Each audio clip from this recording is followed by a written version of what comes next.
In the name of Allah, who is most merciful and beneficent to all of us. Assalamu alaikum, dear students. Mira Faslim here. I welcome you all in this video. In my video lecture series, today is the lecture number 20. The topic which we will learn today is the from the book that is the educational management and the leadership. Let's have a look on the table of contents. In the table of contents, you are seeing the two major items that is the key performance indicator and the next one is the monitoring. In the key performance indicator, we have to learn what is the introduction of the KPI and what are the key points of key performance indicators. And in the monitoring, we will learn about the introduction, key points, and the benefits of monitoring. Have a look on the KPI. What is the key performance indicator? A key performance indicator is a metric that help you understand how you are doing against your objectives. Performance indicators refers to means by which an objectives can be judged to have been achieved or not achieved.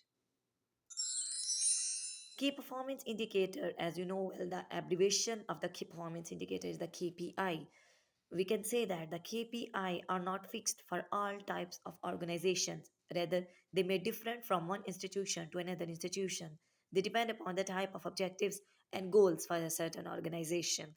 It means that the two more dimensions in the last point we have cleared about two dimensions that are the goals and the objectives. Every organization will give a pre role on to fulfill the goals and objectives.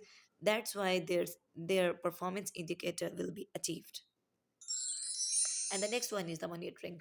Monitoring is the routine and systematic collection of information against a plan.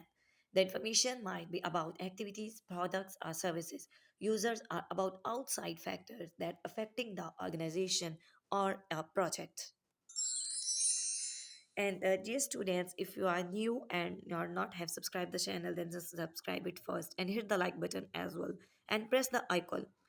If there will be any question or suggestion for me, then use the comment box. Thank you. Next, monitoring also involves giving feedback about the progress. Feedback enables the gathered information to be used in making decisions for improving the performance. It is like watching what you are doing. It is helpful to ensure that you are at right track. We can say that in simple sense, we can say that monitoring is basically a checklist. Monitoring is basically a roadmap that we have to follow to achieve our goals or to achieve or fulfill our objectives.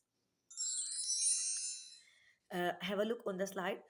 In this slide, somebody, it might be a monitor, and monitoring the school activities, or you can say that monitoring the organizational activities, or monetizing the firm.